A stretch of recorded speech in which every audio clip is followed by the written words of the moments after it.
Assalamualaikum warahmatullahi wabarakatuh. Waalaikumsalam warahmatullahi wabarakatuh. Selamat siang, Kak. Siang, Kak. Maaf saya mengganggu waktu kakak-kakak sebentar. Saya Cindy Priscilia Putri dari mahasiswa dari Stikes Alifah Padang. Ingin melakukan penyuluhan tentang penyakit ISPA. Apakah kakak-kakak tahu dengan penyakit ISPA? Tidak, Kak. Baiklah, saya akan menjelaskan tentang penyakit ISPA. Sebelumnya saya ingin memberikan ini kepada kakak-kakak.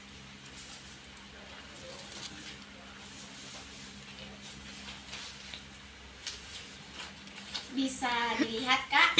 Bisa, Kak. Bisa, Kak.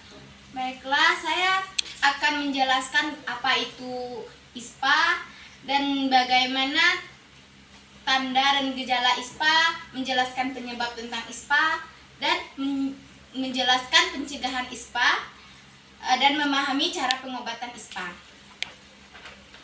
Bisa kakak-kakak lihat di situ. Pertama saya akan menyampaikan apa itu ISPA. ISPA adalah infeksi saluran pernapasan akut atau infeksi yang terjadi di saluran pernapasan, baik saluran pernapasan atas maupun bawah. Infeksi ini dapat menimbulkan gejala batuk, pilek, dan demam. ISPA sangat mudah menular, dapat dialami oleh siapa saja, terutama anak-anak dan lansia. Sesuai dengan namanya, ISPA menimbulkan peradangan di saluran pernapasan, mulai dari hidung hingga paru-paru.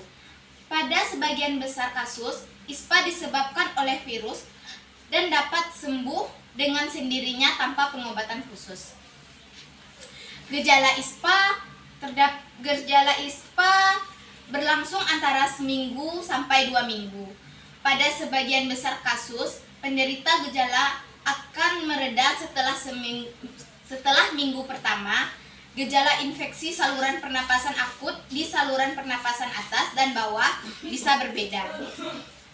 Pada penderita ISPA yang terjadi di saluran pernapasan atas, gejala yang dapat ditimbulkan adalah batuk, bersin, hidung tersumbat, pilek, demam, dan mudah lelah, sakit kepala, nyeri menelan, dan pembesaran kelenjar getah bening.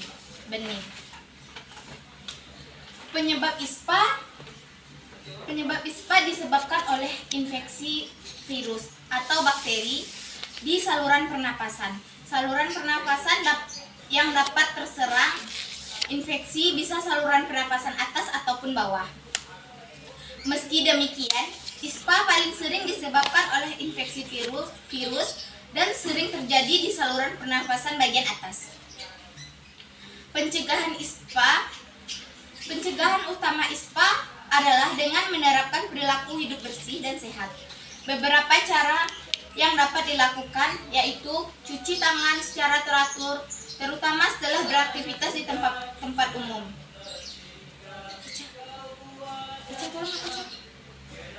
Hindari menyentuh wajah, terutama bagian mulut, hidung, dan mata.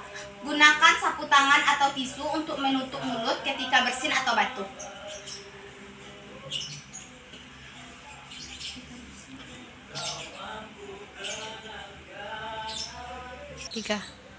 Agar penyakit tidak menyebar ke orang lain, perbanyak konsumsi makanan kaya vitamin, terutama vitamin C untuk meningkatkan daya tahan tubuh. Bersihkan rumah dan lingkungan sekitar secara rutin. Lakukan olahraga secara rutin. Hentikan kebiasaan merokok. Dapat vaksinasi, baik vaksin MMR, influenza, maupun pneumonia, dan diskusikan dengan dokter mengenai keperluan, manfaat, dan risiko dari vaksin ini. Pengobatan ISPA, seperti yang telah disebutkan sebelumnya, ISPA paling sering disebabkan oleh virus. Oleh karena itu, pasien tidak memerlukan pengobatan khusus.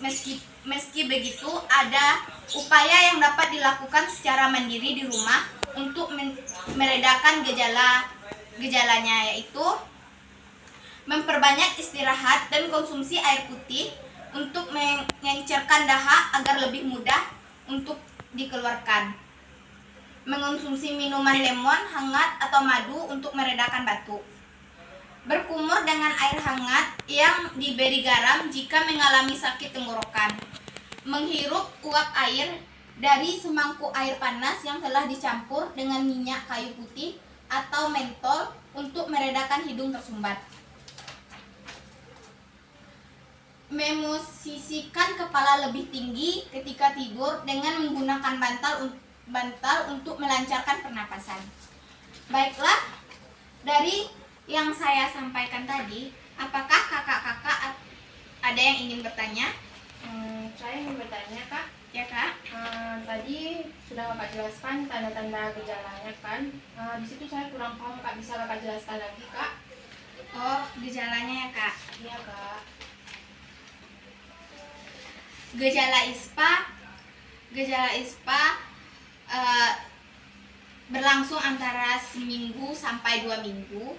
Pada sebagian besar kasus, penderita gejala akan mereda setelah minggu pertama. Gejala ISPA disalurkan pada pernapasan atas dan bawah bisa berbeda. Pada penderita ISPA yang sering terjadi di saluran pernapasan atas, gejala yang ditimbulkan adalah batuk, seperti batuk, bersin, hidung tersumbat, pilek, demam, mudah lelah, sakit kepala, nyeri menelan, dan pembesaran kelenjar getah bening. Bisa dipahami kak? Bisa kak, terima kasih kak. Apakah kakak-kakak ada yang ingin bertanya lagi? Saya ingin bertanya kak. Ya kak. Jika kita sudah mengalami penyakit ISPA, lalu apa yang kita lakukan kak? Kita melakukan memperbanyak istirahat dan mengkonsumsi air putih untuk mencernakan dahak agar lebih mudah untuk dikeluarkan, dan mengonsumsi minuman lemon hangat atau madu untuk meredakan batuk. Berkumur dengan air hangat yang diberi garam jika mengalami sakit tenggorokan. Menghirup uap air dari semangkuk air panas yang telah dicampur dengan minyak kayu putih atau mentol untuk meredakan hidung tersumbat.